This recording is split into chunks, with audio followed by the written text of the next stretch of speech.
This is me, 1987, on the verge of something massive. Now, this video might be a little bit longer than normal, but it'll be worth it, so please bear with me. I'm going to tell you two stories. The first one is about this, and the second is how this and this changed my teaching, transformed my teaching. If you're a teacher, doesn't matter what subject you teach, this could apply to you. This is one simple step that could make a big difference. 1987 was the year of my school French exchange. And I don't really look at it in this photograph, but I'm actually very, very excited. 2 months before, the French kids had stayed with us in Scotland, and we'd actually been pretty nervous about meeting them. We were worried that perhaps they wouldn't speak English, and that would have been a disaster because our French was, well, it wasn't, it was non-existent. But I'm really happy to say that they spoke pretty good English by our standards and thus brought with them from France the gift of communication. And the result was 2 weeks of fun and friendships. My exchange partner was called Sebastian, and he was officially my new best friend. Now, the French kids were so much cooler than us, the Scottish kids. I mean, they had suntans. They wore colourful clothes. This was the 80s. But most of all, they all had motos. These small motorbikes for kids they had back home that they all drove to school. They drove motorbikes to school. And we, the Scottish kids, were very impressed. Those 2 weeks just flew by. And the night before the French kids left Scotland, there was a farewell party. And it was there that I met and fell in love with Fabienne, a French girl. Love at first sight. And we decided that when it was our turn to go to France, Fabienne and I would see each other. And for those 2 months before that happened, I thought about nothing else. So here I am with the other Scottish kids. We've just arrived in Paris, and I have some big romantic hopes. But I'm also very worried. This is in the days before social media, and Fabienne and I did not keep in touch. We could have written letters, but we didn't. Basically, there was no way I could have known if we were still on. Perhaps she'd met some other guy. I didn't know. So anyway, we took a coach from Paris halfway across France. We arrived at our town quite late at night, and we were met by our host families. I saw Sebastian again. I met his mother, his little brother. And then, across the crowd, I saw Fabienne, and she saw me. Our eyes met. I smiled at her. She smiled back. And what relief! It was so good to know that we were still on. We didn't speak that evening. Didn't matter. I knew I'd see her the next day. There was going to be a party, a welcome party, a reception for the Scottish kids. So everything was good. I spent the next day hanging out with Sebastian and some of his friends in the town, in the street. It was a really hot day. This is before the welcome party, and one of Sebastian's friends had un moto. I remember this thing so well. It was old, it was bashed up, it had been spray painted pink very badly, but none of that mattered because I really wanted a shot. I mean, I was imagining how cool I would be to turn up to the welcome party, say, "Hey everyone, first day of the exchange, guess who's been on un moto?" Now, Sebastian's friend, the owner of the moto, was happy for me to get on it, but was very careful to warn me. He said, "S'il te plaît, Jamie, sois prudent, il n'y a pas de frein." Which, if you don't speak French, means, "Please, Jamie, be careful, it doesn't have brakes." I didn't speak French back then, but I've always been very good at nodding, as if I do understand. I wonder if you can see where this story is going. So there I am, for the very first time in my life, on a motorbike. I remember being really impressed that you had to control the accelerator through the handle. That had never occurred to me before. Wow. And it was great. And I went round the block and everything was fine. But I hadn't anticipated that when I got back to my friends, I would be going down a slope.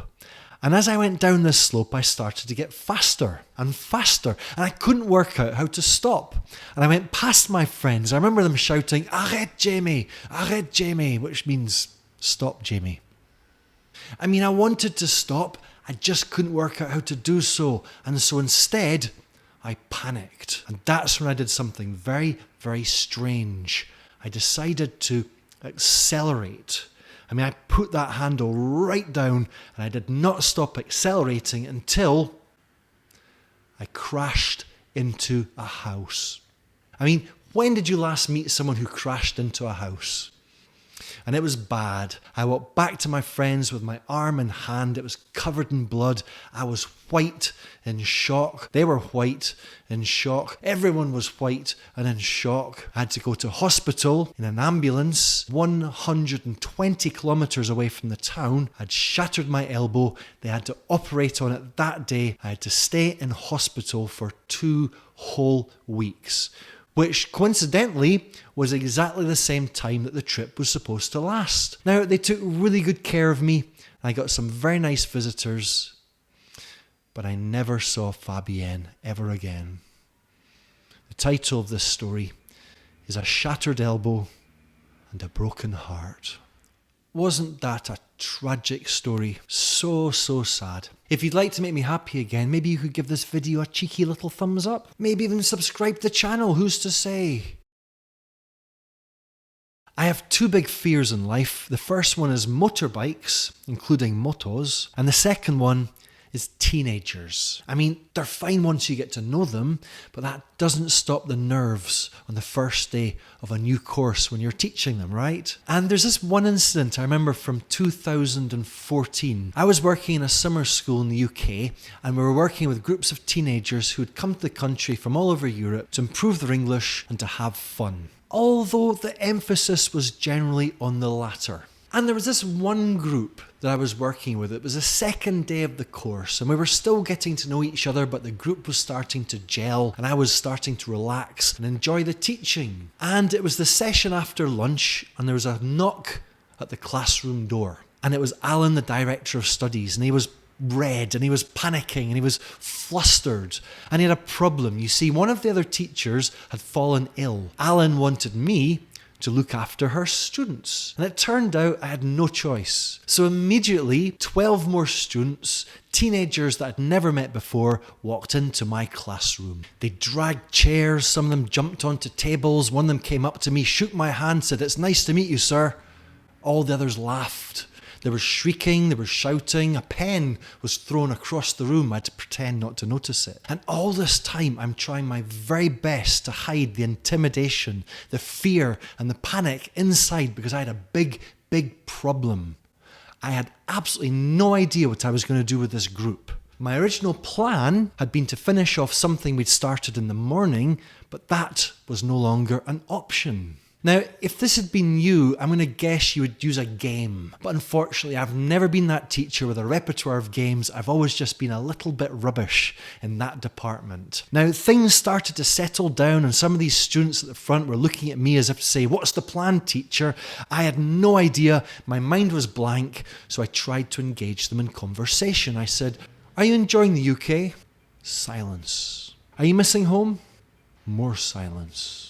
And at the very moment when I was wishing that the ground would open up and swallow me, something happened. One of the girls at the front of the class was pointing to me and she said, "What happened there, sir?" And she was pointing to my elbow. And I was wearing a short-sleeved shirt, which meant that my scar was visible. I'd been asked about this scar before, but this is the first time it was ever by a student. And I thought about it and I said to her, "What? Do you want me to tell you the story?" And she said yes. And I said, "What about everyone else? Do you want me to tell you the story of my scar?" And enthusiasm was divided, but there seemed to be a consensus that yes, they would listen. I suppose for them it meant an easier afternoon. And so I told them the story. I told them the story of the French exchange, of the French students, of the parties, the friendships, Sébastien, Fabienne, my romantic hopes, our trip to France, the moto, the accident, my shattered elbow, and my broken heart. And the result was an afternoon, an experience that would change my teaching forever. Now, I really don't want you to get the wrong impression here. When I told that story back in 2014, it was not some sort of slick performance. I was not a storyteller back then. It was chaotic. It was disorganized. But it was real. It was meaningful. And this was not the first time I'd ever shared a story with a group of students. I'd done that before with various degrees of success. But I think this was the moment where I felt I'd been slapped. Suddenly realised the possibilities. Because here's the thing. As teachers, we devote so much time to the meticulous planning of lessons, a careful consideration of learning objectives, sourcing materials, making PowerPoints, making worksheets, quizzes, standing at the photocopier, cutting up pieces of paper, much, much more. And yet, here was a situation that involved zero preparation but resulted in maximised student curiosity, real classroom connections, and authentic communication. And what was the driving force behind this? What was the thing that made it all possible? It was a personal story from the teacher, nothing more. And I'm sure that you already know this. I'm sure that you've experienced similar situations in your own teaching. It starts with a short, unplanned story and it leads to something quite magical. It can be difficult to know why it happens, but it shouldn't surprise us when it does. After all, human beings are creatures of narrative. And that little change I made to my teaching all those years ago, which has transformed myself as a teacher and as a human being, quite simply to embrace story, to recognise its potential and to look for ways to put it into practice. And that is what this channel is all about. Thank you for watching, and we'll see you next time. Bye-bye.